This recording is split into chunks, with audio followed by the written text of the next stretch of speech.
Sa mga pangunahing balita, 14 anyos na babae patay matapos kapitan ng dikya habang naliligo sa isang beach resort sa Manito Albay. Government employee arestado sa bypass operation sa Albay.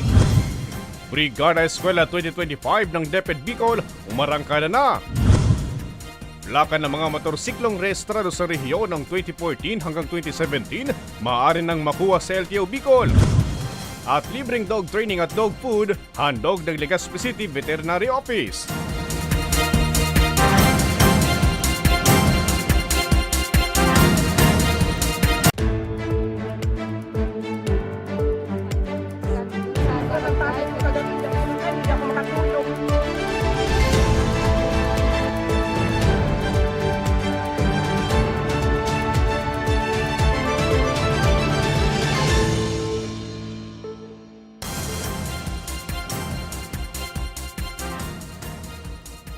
Magandang gabi!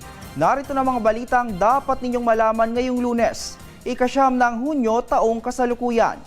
Patay ang isang babaeng 14 na taong gulang matapos na madikitan ng dikya habang naliligo sa dagat sa Manito Albay. Napag-alaman na hindi rin akreditado ng Municipal Tourism Office ang pinunta niyang resort. Narito ang buong detalye. Labis ang paghihinagpis ng pamilya, lalo na ng ina ng 14 anyos na babaeng namatay matapos kapitan ng nakakalasong dikya habang naliligo sa isang beach resort sa kanilang barangay sa Manumbalay, Manito Albay. Kwento ng ina ng biktima, pansamantala nilang ipinagpaliban ang paliligo sa dagat itong June 2 at itinuloy na lamang kahapon. Bago ang insidente, nakita pa nga nila ang ilang dikya sa dagat. Katunayan, sinabihan niya pa umano ang biktima na huwag munang maligo. Ngunit lumapit daw ito sa ama na nooy abala din sa paliligo hanggang sa pahingi na ng saklolo matapos na madikita ng dikya. Naano niya lahat yung ng jellyfish sa dito hanggang pulsuan. Yun lang, tapos napunasan nila ng dalawa ni daddy na tumulong pa nga siya. Pagkatulong niya, habang naglalakad kami ng 2 hakbang, dad, nalulula ako. Tapos mamaya pagsabi ng lula, nahimatay na. Kaya di na namin maisip yung option na maglagay ng suka o ano. Kasi nga, nahimatay siya, nangitim na. Kaya yun yung buhay niya. Halos 30 minuto bago umano na itawag sa Municipal Disaster Risk Reduction and Management Office ang insidente. Ayon sa MDRRMO nito, sinubukan pa nilang i-revive ang biktima at isinugod pa sa ospital. Ngunit idineklara ring dead on arrival ng attending physician. Base po sa aming assessment, wala na po talagang pulse and breathing. So nag-proceed po kami ng CPR hanggang sa makarating kami ng hospital. Then pagdating po namin sa hospital, trinay pa naman pong i-revive. Kaso po around 10:59 AM, declare na po ni Doc na wala na po talaga. Samantala, kinumpirma ng Municipal Tourism Office na hindi akreditado ng kanilang opisina ang nasabing resort, kaya walang sapat na kaalaman ang mga tauhan nito sa pagbibigay ng first aid.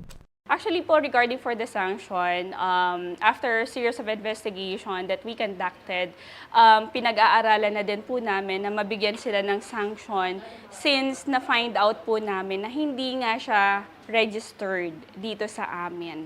Kasi po kung registered sila, since we already conducted training for the basic life support para po doon sa mga first aid na ganyan, kung merong mga incident na ganyan. Nananawagan naman sa publiko ng tulong ang naiwang pamilya para sa gasusin sa burol at pagpapalibing sa biktima. Para sa mga balitang Tatak Bicol, Hercules Barbacena.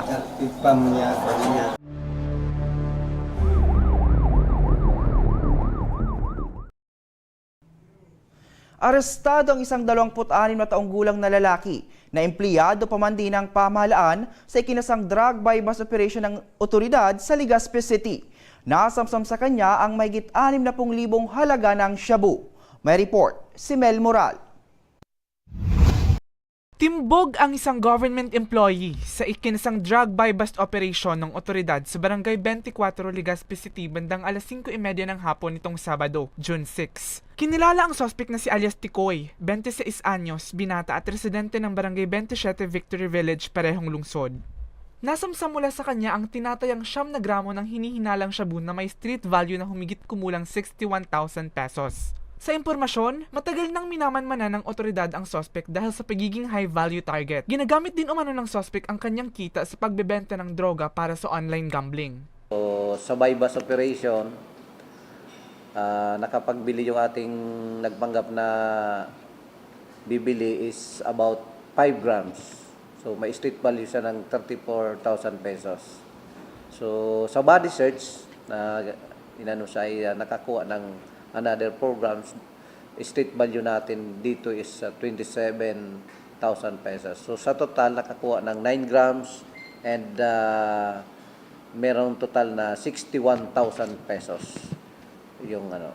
Ang malungkot, yung nakuha nating impormasyon dito na sa kanyang pagbibenta ng ng drugs ay nagagamit doon sa online game na skater. Sa kasalukuyan, nasa kustudiya pa ng Legazpi City Police Station ang suspect at nahaharap sa kasong paglabag sa Republic Act 9165 o ang Comprehensive Dangerous Drugs Act of 2002. So alamin natin, wala pa tayong result kung meron ng drug test na result kung siya ay gumagamit ng drugs. So para yung selling pa lang yung confirm natin. Muli, nagpaalala ang otoridad sa publiko na makipagtulungan sa kanilang kampanya kontra ilegal na droga upang mapanatili ang kaayusan at kapayapaan sa mga komunidad. Para sa mga balitang Tatak Bicol, Mel Moral. Sa ibang balita, matagumpay na dinaos kaninang umaga ng Department of Education Bicol ang kick-off ceremony ng kanilang brigada eskwela ngayong taon sa Bakakay, Albay. Ilan sa mga dumalo sa aktibidad ay ang iba't ibang ahensya ng gobyerno at private sector partners. May report si Maine Sinares.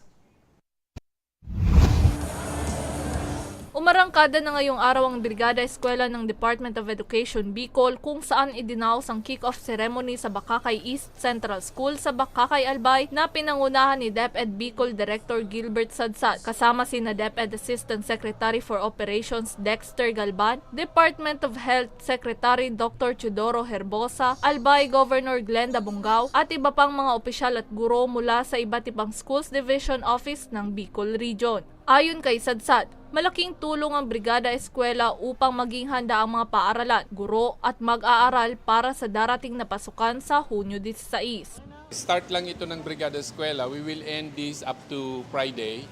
We hope and we pray na with this national kick-off, maraming volunteers ang magpumunta sa schools para tumulong para malinis at maihanda.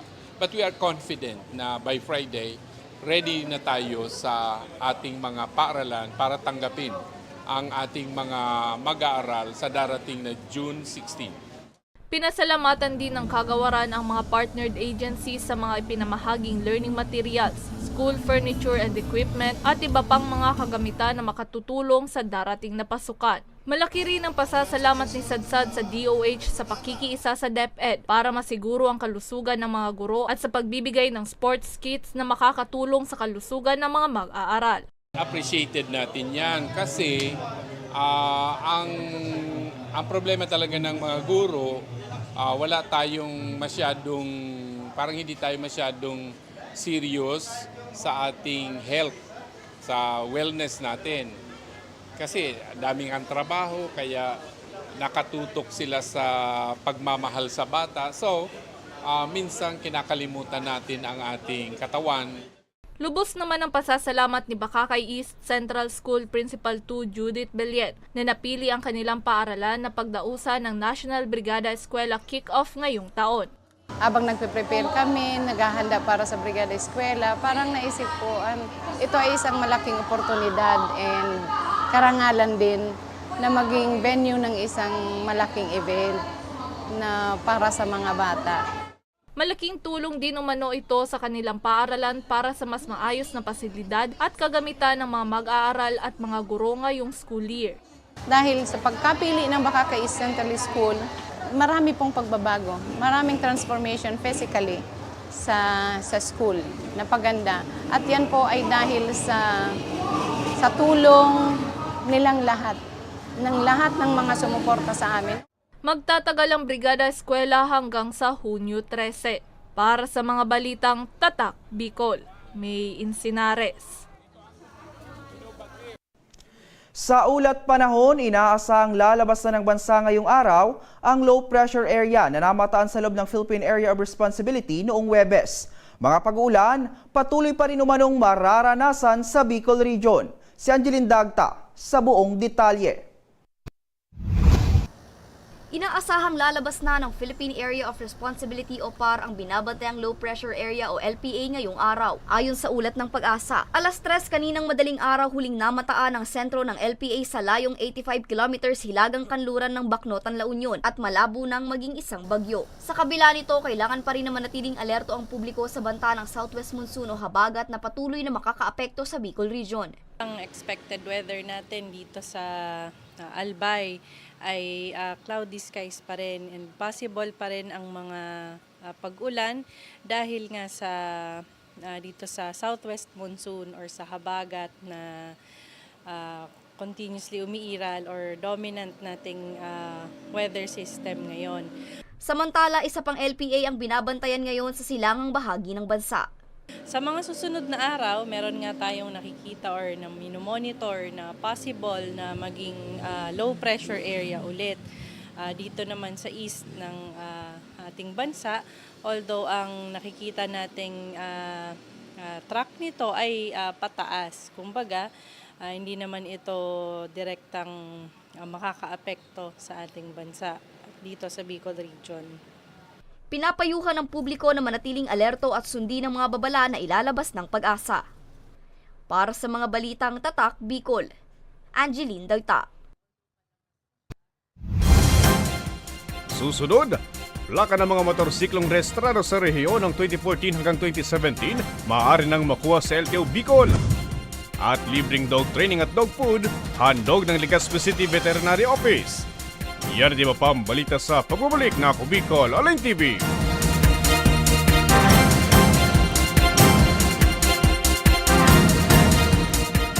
Marahin aldaw sa Indo Gabos.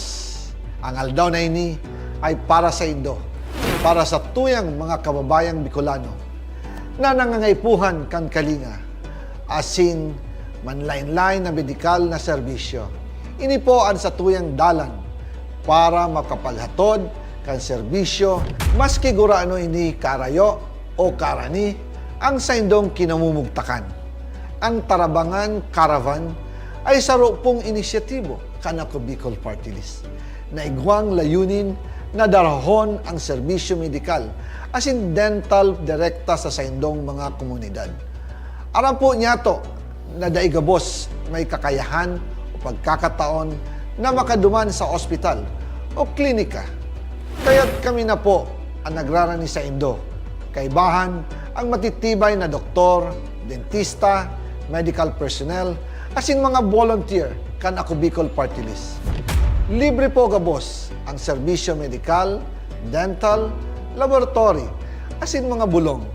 Wala po kamo na dapat ihadit sa gastusin ta ini ay para sa indong kalusugan. Kaiba taman po ang satuyang programa, ang libreng gupit, asin masahe para sa satuyang mga kababayan. Maliban digdi, may local recruitment activity man kitangunyan. Ini po sarong biyaya para sa satuyang mga kababayan na nag-aanap kitrabaho. Sana po ay makatabang ini sa Indo. Tangani, makaanap ki mga bagong oportunidad para sa saindong pamilya. Mga kababayan, buya ko pong ipaabot sa Indo na ang Ako Bicol Party List permi yaon para sa Indo. Sadto ngunyan asin sa maabot. Kami po ay padagos paglilingkod sa bawat Bicolano. Kami po ay nagpapasalamat sa saindong padagos na suporta. Habang yaon ang suporta kan kada Bicolano sa Ako Bicol Party List, padagos po niya to dadarahon ang mga programa na direktang nakakapiktar asin nakakatabang sa Saindong Gabos. Sa giraray, dakulaw pasasalamat po sa indong pagtangkilid asin pagtitiwala naway padagos niya tong ipangadji ang mga kalusugan asin kaligtasan kang bawat saro. padagos po kitang magtarabangan, asin magkasararo, para sa mas malusog, asin masiglang Bicolandia. Nakulang salamat po, asin marahin na aldaw sa Indogabos.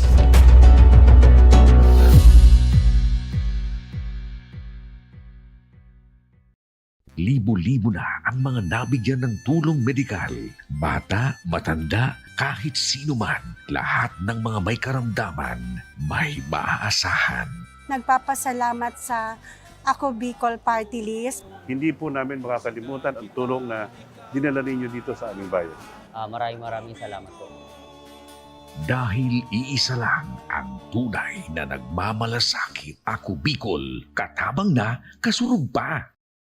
Problema sa tubig, agarang binigyang solusyon.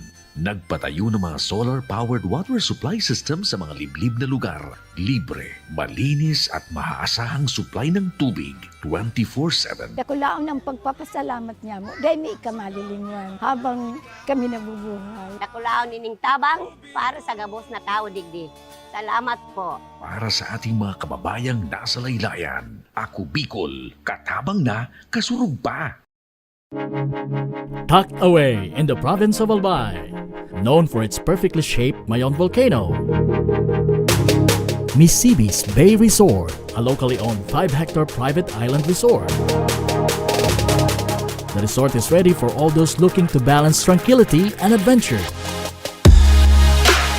This tropical destination is where guests can either choose to relax under the palm trees or have an adventure under the sun. It features modern and luxurious rooms and villas, recreational facilities, and sophisticated services.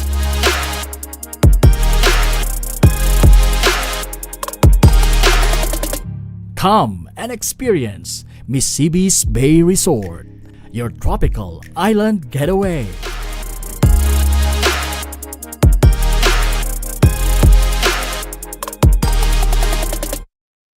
Daan-daan na po ang mga nakapagtapos at may mga kanya-kanya ng propesyon.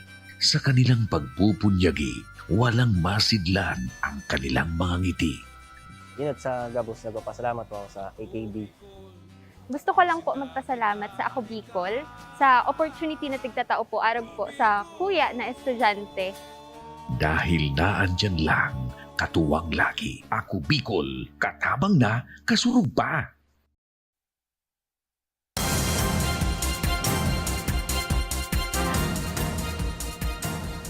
Nagbabalik ang Ako Bicol Online TV.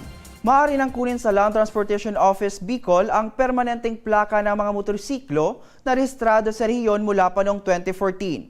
Proseso ng pagkuha, alamin natin sa report ni Danica Garcia. Inanunsyo ng Land Transportation Office Bicol nitong Biyernes, June 6, 2025 na maaari nang kunin sa kanilang opisina ang permanenteng plaka ng mga motorsiklo na nairehistro sa rehiyon mula 2014 hanggang 2017. Kaya naman, ang motoristang si Aldrin maagang pumila kaninang umaga sa LTO Bicol para kunin na ang kanyang plaka na noon pang 2014 niya ipinarehistro. Actually, ma'am, happy kasi andyan yung plate.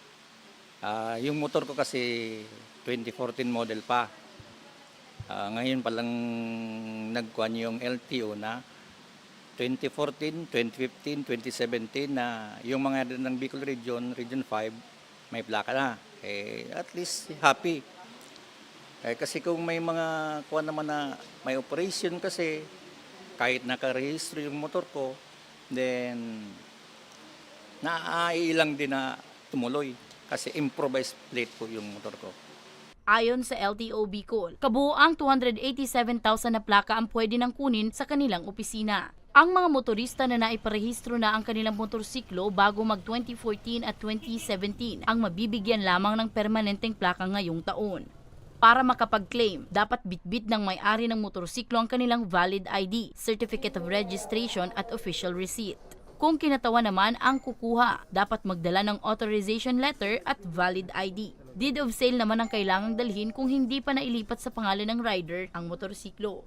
Sa ngalan po ng aming RD Alan Castillejos, kasama po ang aming ARD Vince Nato, binibigay po namin ang good news sa ating mga motorista, lalong-lalo na po ang merong mga motorcycle po na wala pa pong plaka dated last 2014 hanggang 2017. Good news po at meron na po tayo nitong available na plaka. Maaari po itong i-claim dito po sa LTO Regional Office. Open naman po ang aming Regional Office from Monday to Friday, 8 a.m. hanggang 5 p.m. Ma-accommodate po sila dito. Mag-proceed lang lamang po and siguraduhin lamang po na dala po ang ating mga requirements, ma'am. Ang pagpapabilis ng pagbibigay ng mga plaka ay tugon sa direktiba ni Pangulong Bongbong Marcos na gawing mas maayos at mabilis ang serbisyo ng gobyerno. Para sa mga balitang Tatak Bicol, Danica Garcia. Mahigit sa 16,000 na residente mula sa Daraga ang nakinabang sa rice distribution ni Christopher Kitoko nitong weekends. Mga benepisyaryo, pinuri ang inisyatiba ng dating kongresista. May report si Danica Garcia. Nagpapasalamat si Punong Barangay Armando Lumerio ng San Vicente Grande, Daraga, Albay na isa ang kanilang barangay sa maswerteng nabigyan ng 330 sakong bigas mula kay Christopher Kitoko at Councilor June Nunez na ipinamahagi nitong Sabado at Linggo. Sabi niya, malaking tulong ito sa kanyang mga residente, lalo pa sa panahon ngayon na ang mamahal na ng mga bilihin. Napakalaking pasasalamat po namin, Barangay San Vicente Grande, Belog po na Barangay San Vicente Grande, para po sa ganitong oportunidad na binigay sa amin ni Kong Kito. Maraming salamat po, Kong, and God bless po. Sana po lahat po na benepisyo, mabigbigyan pa ulit kami. Salamat po. Mula sa 330 sako, hinati-hati ito sa tigsa 10 kilo. Isa sa 462 na benepisyaryo sa San Vicente Grande ay ang residenteng si Emmeline. Aniya, ilang araw din silang makakatipid dahil sa inisyatibong ito ni Nakito at Councilor June. Masasabi ko lang tabi kay Kong Kito, salamat sa pagtabang niya. Sana duro-diretso dawa, hindi siya pinalad sa kanyang kandidatura. Duro-diretso manggalay ng pagtabang niya sa mga taga Albay, 2nd District. Sana sa susunod, manggana siya para ano man niya ang sanyang gustong itabang dede sa 2nd District. Nabigyan din ng sako-sakong bigas ang mga taga-barangay Banyadero. Daklo man na pasalamat ko na inabot ako sa di nga raning kuan bagas ka bata dahil nga ning pangsap na kaya daklo man na pagpasalamat ko sa ako Bicol. Sabi man nga papasalamat kan mga matatawan nga na kansaro pangin simana ni Pigalat nga may inabot man grabe ko lao man pasalamat kay Kong Kito kan mga tao di na matatawan sa di. Kabuuang 22 barangay sa bayan ang benepisyaryo ng rice distribution. Nitong Sabado, ginawa ang pamamahagi sa San Vicente Grande, Namantaw, San Vicente Pequeño Kinawitan, Mabini, Burgos, Gapo, Inarado, Balinad, Kidako at noong linggo naman sa Salvacion, Banyadero, Malabog, Kuliat, Banyag, Kilikaw, Kimantong, Ilawod, Maruroy at Tagas. Nagpapasalamat tayo kay Congressman Christopher Kitoko dahil sa despite na yung result ng election medyo hindi sinuwerte pero ayun namimigay pa rin siya ng rice per household. Mayroon po tayong 475 household dito sa Namantaw. So Kong Kito, thank you very much po sa rice para sa mga household dito sa Metro Namantaw. Ang rice distribution ay isa sa mga ipinangako ni Kitoko noong tumakbo itong kongresista ng 2nd distrito ng Albay sa katatapos pa lamang na halalan. Ayon sa may bahay ni Councilor June na si Barangay Kagawad, Joan Hazel Nunez, kinuha na rin nila ang pagkakataon na makapamahagi na rin ng bigas sa mga Daragenyo. Sa buong Daragenyos po, lalo na po sa unang 22 barangays na nabigyan natin ng bigas, pinapaabot po ni Kong Kito ang pasasalamat niya sa lahat pong nagsuporta sa kanya. And ipapatuloy daw po niya kung ano po yung mga promesa niya sa abot daw po ng makakaya niya kahit daw po wala po siya sa pwesto. Lahat po ng barangay bibigyan po ulit ni Kong Kito ng bigas. Nanalo man siya o natalo daw po. Samantala, gaganapin din ang rice distribution sa 54 na barangay pa sa Daraga sa susunod na mga araw. Para sa mga balitang Tatak Bicol, Danica Garcia. Libreng dog training at dog food handog ng Legazpi City Veterinary Office nitong Sabado. Layunin ng aktibidad, alamin sa report ni Angeline Dagta. Isinagawa nitong Sabado, Hunyo 7 ng Legazpi City Veterinary Office ang Booth Camp for a Better Pet, Basic Obedience Training Technique sa Legazpi City Convention Center. Kabilang sa mga dumalo si Councilor JP Lee at ang kanyang anak. Bitbit ang kanilang alaga na si Baguette, isang corgi. Para sa opisyal, mahalaga ang ganitong programa upang matuto ang pet owners ng tamang pagsasanay sa kanilang mga alaga.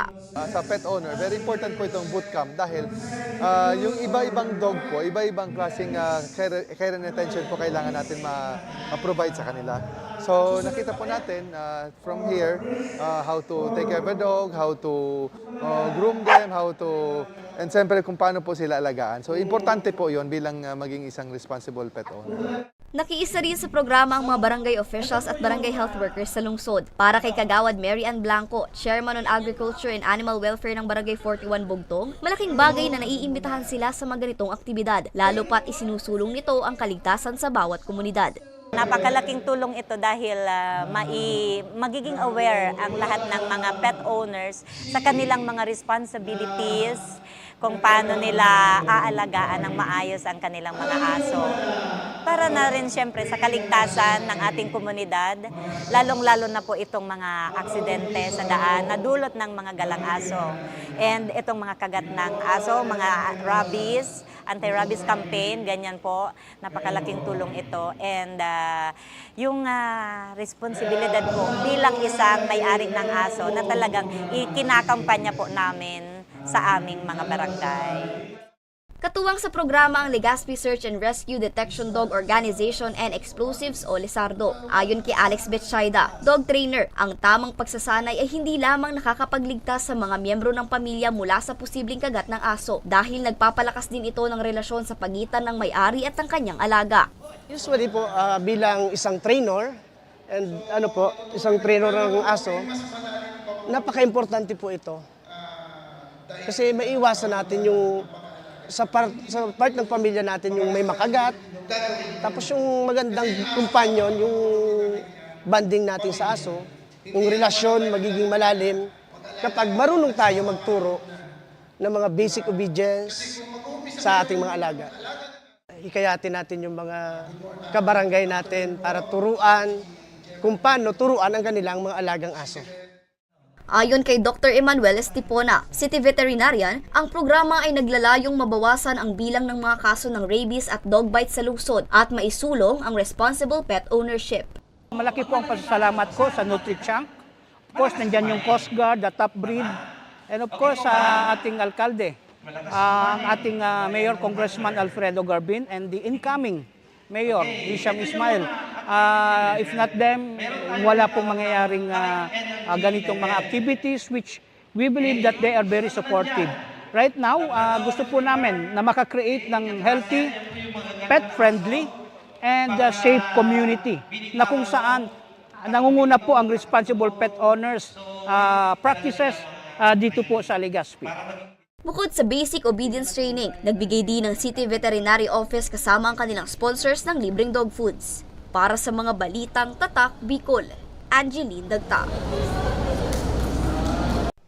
At yan ang mga balitang nakalap ng Ako Bicol News Team. Ako po si Hercules Barbacena. Salamat!